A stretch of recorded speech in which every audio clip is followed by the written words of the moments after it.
Presidente, tem uma questão que eu tenho que colocar, Sr. Presidente, e tem a ver com a situação de órgãos de comunicação social na Portugal, na Guiné-Bissau, que foi expulso de Guiné-Bissau. Qual é o motivo, Sr. Presidente? Não está gostando de viva voz? Que é problema de Guiné que Portugal, que é de Cabo Verde, que responde. Então, essa questão, Sr. Presidente, faz questão de que avança nenhuma resposta. Não, que está falando próprio de nada de Portugal na Cabo Verde. Liberdade de expressão é uma liberdade mundial, Sr. Presidente. É claro. Embaixador, é claro. O embaixador de Guiné foi chamado para autoridades portuguesas para prestar esclarecimentos sobre. Aquele é um problema da Guiné-Bissau e Portugal, portanto não falo em Cabo Verde. Senhor Presidente, por que expulsou os jornalistas da RTP, da RDP e da Lusa? Aquele é um problema de Portugal e Guiné-Bissau, eu não falo em Cabo Verde. Esta foi a resposta, claro, fugindo de explicar os motivos. E isto é muito grave, ok? É muito grave porque em qualquer país mesmo, onde os jornalistas não podem falar, ninguém mais nesse país pode falar. Em qualquer país onde os jornalistas não podem falar aquilo que eles veem, aquilo que eles pensam, aquilo que está a acontecer, ninguém mais pode falar.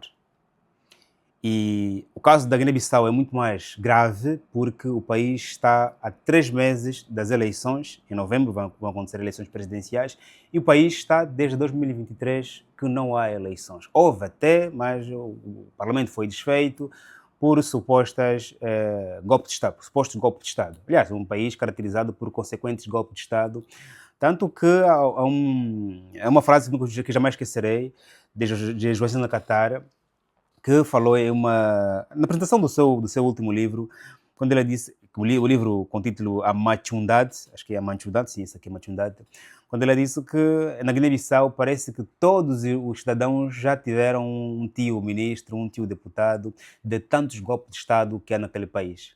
Quer dizer, no país há tanto golpe de Estado que há sempre tantas mudanças que todos no país já tiveram um tio, um primo que foi deputado, que foi ministro. Pronto. E essa resposta do presidente ao dizer que os problemas da Guiné-Bissau e Portugal não se respondem em Cabo Verde, está a dizer que a geopolítica não existe. E eu não sei o que o presidente foi fazer em Cabo Verde se os problemas de Portugal e Guiné-Bissau não podem ser falados em Cabo Verde. E a relação que mantém Portugal, a relação que existe entre Guiné-Bissau e Cabo Verde, tão estreita e forte, foi desenvolvida por Portugal. Portugal é a culpada, Portugal é que é masculino ou feminino? Portugal é o culpado pelo surgimento de Cabo Verde. Quando falamos em descobrimento, Cabo Verde é o único país onde os africanos aceitam a expressão nós descobrimos o país X. Cabo Verde era uma ilha, segundo os historiadores, desértica, onde os portugueses ali colocavam os escravos que eram comprados no Senegal, na Guiné-Bissau, no Togo e Angola, ficavam ali. Era um interposto onde se descansava, se conservavam ali os escravos e não só, e também os mantimentos que vinham de Portugal. E criou-se comunidades e criou-se a relação entre... Depois, claro, violações sexuais, abusos sexuais, não só, também casamentos, namorados e coisas moralmente aceitas aconteceram ali e surgiram famílias cabo-verdianas. E também surgiu ali o crioulo como uma mistura de imensas línguas, ponto. Porque são povos de muitas proveniências, senegaleses, nigerianos, togueses, angolanos, e não só quando surgiu o Cabo Verde. Dizem historiadores. Então, a relação entre Cabo Verde e Guiné-Bissau, tanto que há muitos cabo-verdianos que são guineenses, muitos guineenses são cabo-verdianos, essa relação é da culpa de Portugal. Logo, tudo o que acontecer entre Portugal e Cabo Verde, Portugal e Guiné-Bissau, é como se fosse uma só pessoa. Grande parte dos cabo-verdianos têm origem portuguesa. E a política guineense foi construída, organizada por Portugal. É só você ler os livros de Guiné-Bissau. Lê a Constituição, lê o Código Penal, lê o Código Civil, mas vê que é tudo Portugal. Ok? Ponto. Logo, é uma resposta, não só é fugitiva, como também é negar a história. É negar a história dizer que eu não respondo problemas da Guiné-Bissau em Cabo Verde. Ponto. Portanto, quando um presidente não explica a razão pela qual jornalistas internacionais foram expulsos do seu país, há ali gato no saco. alguma coisa nada boa está ali a acontecer. Mas também vale aqui dizer que no dia 15 de agosto os jornalistas foram expulsos. Portugal chamou o seu embaixador em Bissau. Bissau chamou o seu embaixador em Lisboa. Como se chama embaixador? Para poder ouvir o embaixador presencialmente o que é que se está a passar por lá. E quando também se chama embaixador é para dar o sinal de que a nossa relação não está boa. O primeiro sinal de que um país não tem boas relações com outro país é não ter lá embaixador. Quando eu chamo o embaixador dizer, a nossa relação está a correr risco, não está boa, está a correr risco. Okay? E podemos terminar a relação. E claramente, atendendo ao cenário atual da economia guineense e portuguesa, no fim da relação entre Portugal e Guiné perde muito. Guiné é um país de grande importação, importa cérebros de Portugal, importa vários câmbios de Portugal e também, claro, Portugal importa matéria-prima vária da Guiné-Bissau. Mas entre aquele que importa matéria-prima e aquele que importa matéria acabada, quem é dependente? Entre aquele que importa matéria-prima e aquele que importa matéria acabada, quem é dependente? Aquele que importa matéria acabada. Porque quem importa matéria acabada quer dizer que tem matéria-prima, mas não consegue transformar. Okay? Conhecimento é muito mais importante do que recursos naturais. Nós, África, nós, Angola, por exemplo, só importamos gasolina, gasóleo, óleos vários, porque nós não temos nem cérebro, nem capital para poder transformar aquilo. Não, já que nós temos cérebros. Não, se tivéssemos cérebros, eu falo a nível da pirâmide, até para baixo, até a base, se tivéssemos cérebros para transformar petróleo, para transformar o crude em óleo, em petróleo, já tínhamos feito isso há bastante tempo. Não fizemos agora, até agora, porque não temos nem capital, máquinas, nem cérebro. Cérebro significa conhecimento, sabedoria, para poder discernir quais são as nossas prioridades. Portanto, os dois países chamaram os embaixadores. Portanto, aqui é o congelar aos poucos da relação, perigoso. Vários sindicatos de jornalistas a nível nacional, da Guiné-Bissau, como os jornalistas Sem Fronteiras, os CPI, também um conjunto de sindicatos de jornalistas internacionais, já criticaram a Guiné-Bissau. Okay? Também aqui a jornalista falou sobre isso, a violação de direito de expressão. Okay? E também a Guiné-Bissau para melhorar ou para piorar, a Guiné-Bissau é atualmente presidente rotativo da CPLP até 2025. Comunidade dos Países de Língua Portuguesa, CPLP. É um país que alberga, né, uma organização de unidade entre os países que falam português. E esse país, não é, corta relações com outro país, porque aquele país aqui aproximam-se eleições e poderá comunicar as eleições com verdade ou com falsidade. E é logo expulso, porque o jornalista tem de falar bem ou mal, errado ou certo, verdade ou mentira, ele tem que falar. Se falar mentira, ele próprio amanhã assume as responsabilidades. Se falar mal, ele tem que falar. Ok? E se os jornalistas são expulsos e sem explicação, coisa pior ainda. Guiné-Bissau não tem necessidade de não explicar o que se passa. Guiné-Bissau é um país autônomo, não é colonizado, não está a haver colonização. Tenham a vontade, a liberdade de dizer assim, para calma aí, Portugal, eu gosto de vocês são meus parceiros históricos, comerciais, econômicos e não só, até também a nível acadêmico, porque muitos jovens guineenses estudam em Portugal, também alguns portugueses vão para Guiné-Bissau fazer estudos vários, investigações várias. Em função A, B, C e D, eu não quero mais aqui meus jornalistas. Guiné-Bissau não pode ter problemas em explicar o que se passa, porque demonstra que o problema é muito grave, medo de Portugal, okay? E aqui tem belisca essa própria soberania. As pessoas só te respeitam quando você tem a coragem de dizer na cara do outro aquilo que você pensa. Eu penso que você é assim, disse assim. A soberania de Guiné-Bissau face a Portugal também passa por ali, em mesmo dizer, Portugal, vossos jornalistas, okay, fizeram isso, comunicaram isso e aquilo, okay, vem aqui as eleições, não quero que comuniquem fake news e já agora, se Portugal não cobrir as eleições na Guiné-Bissau, eu tenho dúvidas que exista, um enviado, né, a nível da União Europeia, para poder cobrir as eleições. Portugal costuma ser a porta de entrada das coisas boas e coisas más sobre o que acontece nas suas anteriores colônias.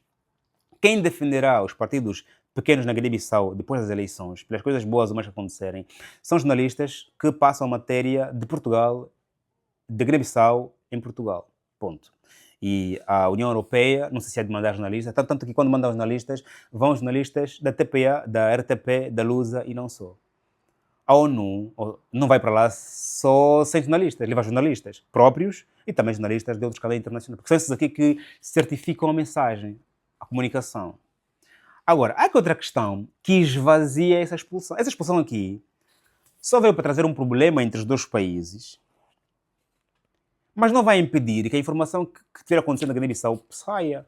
Não vai impedir. Se a Guiné-Bissau quer impedir que a informação, né, a comunicação total das eleições, ou o que está a acontecer agora na Guiné-Bissau, chega a Portugal, portanto, é uma medida vazia. Nós hoje temos YouTube, Facebook, TikTok, X, LinkedIn, a menos que o país corte a internet e hajam eleições e fica tudo fechado. Então, que a Guiné-Bissau se assuma como sendo a Coreia, não tem mal nenhum. Para ter que você ser responsável pelo sistema político que você aplicou. Eu sou a Coreia do Sul.